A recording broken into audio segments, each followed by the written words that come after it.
আমরা নারী, তাই আমরা সব পারি। এটাই হচ্ছে দুনিয়ার বাস্তবতা। মানুষ এটাই বিশ্বাস করে, কিন্তু নারীদেরও অনেক কষ্ট হয়। হাজারো কষ্টের মাঝখানেও তারা নিজেকে ভালো রাখতে জানে, সন্তান পরিবার পরিজনদেরকে ভালো রাখতে জানে। তাই আমরা নারী, আমরা সবই পারি।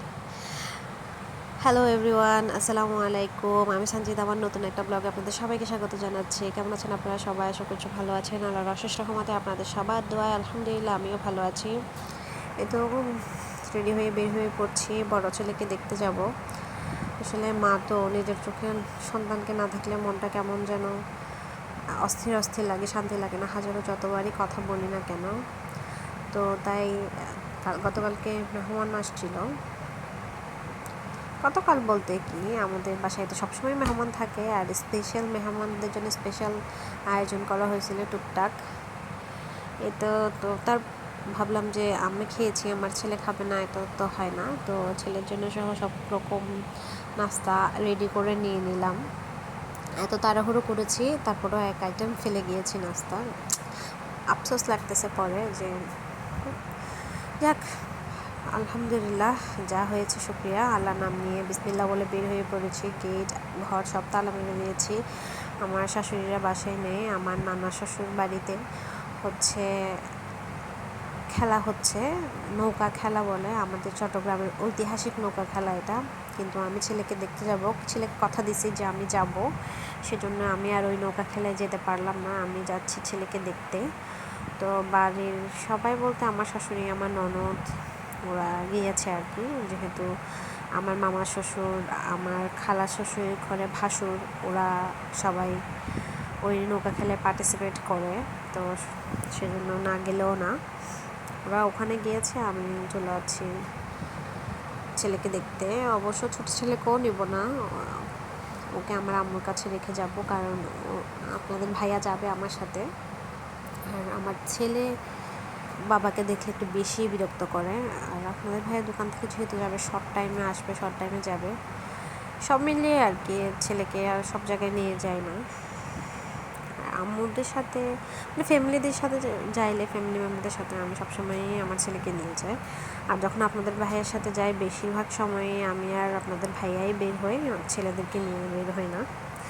কেন আমার যেন লাগে যে বড় ছেলে নাই, তাই ছোট ছেলেও না থাকুক, দুটোটা একসাথে যখন হবে তখনই ওদেরকে ঘুরতে নিয়ে যাবো একসাথে, আলাদা আলাদা কাউকে কোথাও নিয়ে যাব না।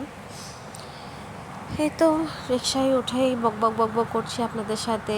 চলে আসলাম এখন আমাদের বাড়ির পাশে একদম। আমি নেমেই হচ্ছে সোজা চলে যাব আপনাদের ভাইয়ার কাছে। আমার ছেলেকে আমার আম্মুর কাছে দিয়ে দিয়েছি, এখন চলে যাচ্ছি আমি। যে একটু কাস্টার্ডের ঝোলটা পরে আসলে আমার জামাটা একটু নোংরা হয়ে গেছে। তারপর জোহর হকার্সের মুখে আসলাম, মানে আপনাদের ভাইয়ার দোকান আর কি। তো এদিকে বের হচ্ছে, যে এখানে একটা ওইদিকে, মানে ওইদিকে না, আরও কিছুটা দূরেই হচ্ছে একটা বৌদ্ধ মন্দির আছে, যেহেতু কি আজকে বৌদ্ধ পূর্ণিমা মেবি, তো সেজন্য একটু ওই দিকটা অনেকটা জ্যাম ছিল।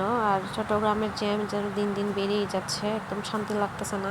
বাসা থেকে বের হয়ে এমনিতেই গরম, তার মধ্যে হচ্ছে এত ঝামেলা, সব মিলায় আর কি বিরক্তিই লাগতেছিল। এই যে আমাদের মাঝখানে একটা নাস্তার প্যাকেট রেখে দিয়েছে আপনাদের ভাইয়া, সেটা বলছিলাম আর হাসছিলাম। আসলে এটা থেকে ঝোল পড়তেছিল, তো নিচে রাখাটা সেফ ফিল করতেছিলাম, তাই উপরে রাখলাম। তো এদিকে ট্রেন আসবে, তো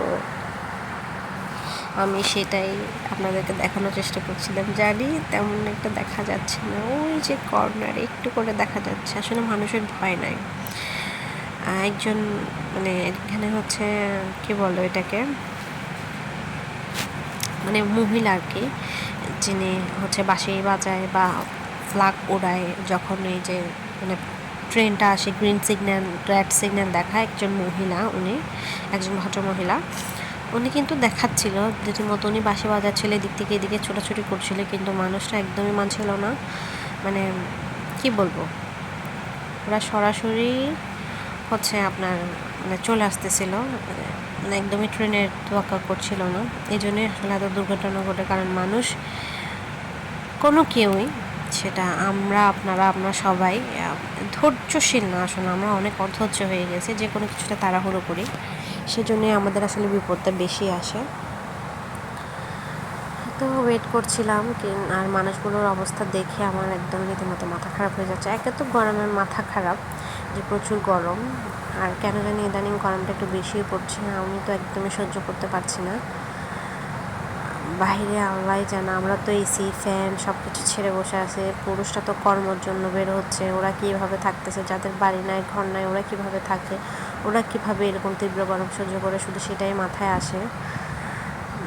আর আমার বিড়ালদের জন্য তো আমার বেশি আফসোস লাগে, যেহেতু আমার বিড়ালরা তো আমার সাথে সাথে থাকে, সবসময় রুমের মধ্যে এসি ছাড়ানো থাকে বা ফ্যান চলে, ওদের তো কোনো কষ্ট হয় না। বাহিরের বিড়ালগুলো কেমন করতেছে, মানুষরা তো একটু নিজেদের পরিমাণ প্রয়োজন অনুযায়ী আমরা যে কোনো কিছু করতে পারি, যেমন আমাদের ইচ্ছা করছে, আমাদের পরিমাণ মতো আমরা একটা পানি খেতে পাচ্ছি বা আমাদের এটা প্রয়োজন আমরা সেটা বলতে পারছি, কিন্তু একটা পশু ওরা তো আর কথা বলতে পারে না, ওদের কী অবস্থা হচ্ছে আমার সেটা ভেবে অনেক কষ্ট লাগছে। এই যে দেখতে পাচ্ছেন কিনা জানি না, ওদিকে কর্নার একদম দেখা যাচ্ছে, গাড়িওয়ালার মাথাটার জন্য কিছুই দেখা যাচ্ছে না, কিন্তু তারপরও যে মহিলাটা ফ্ল্যাগ দিচ্ছে, বোরকা পরানো ভদ্র মহিলা, উনি ফ্ল্যাগটা ওড়াচ্ছেন, কিন্তু আসলে মানুষ একদম ভয় পায় না, জীবনের কোনো দাম নেই, ওদের থেকে সময়ের দাম বেশি জীবনের চেয়ে। কিন্তু আমরা ওয়েট করছিলাম যে কখন গাড়ি ছাড়বে আর কখন আমরা যাব। জানি না আমি কেন এতক্ষণ ভিডিও ধরে রাখছি, যে এখন ট্রেন যাচ্ছে, খেয়াল করতেছেন কিনা জানি না।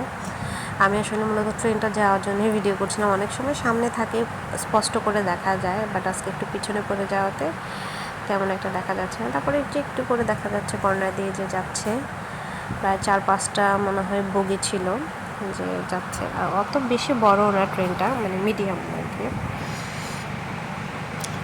ট্রেন চলে গেলে আমরা রওনা দিব, যে এটা রেলপথ পুরোটা, সেজন্যই এই পাশটাতে চলে, মানে একটা না আছে সিগন্যাল দিলে একটা লোহার একটা ডাট বা কী বলে সামনে দিয়ে দেয়, যে এটা একটা ট্রেনের রাস্তা, বাজারের ভিতর দিয়ে ট্রেন চলে গেছে, ওইটা দিতে পারতেছিল না আর কি।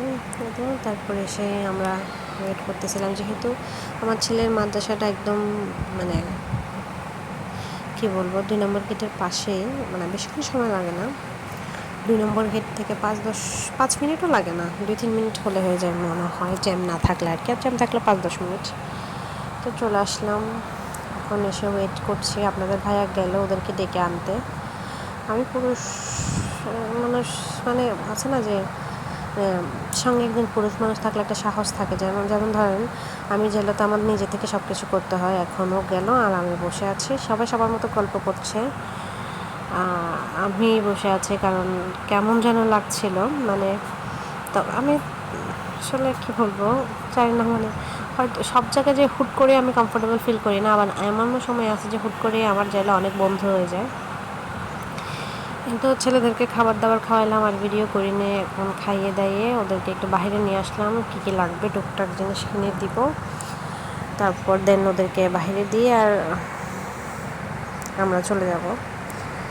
তো আজকের ভিডিওটা এ পর্যন্তই। আমার ভিডিওটা ভালো লাগলে অবশ্যই লাইক কমেন্ট শেয়ার করতে ভুলবেন না। আর এত গরম পড়ে গেছে, আমি বারবার ঠান্ডা পানি খাচ্ছিলাম একটু পরপর।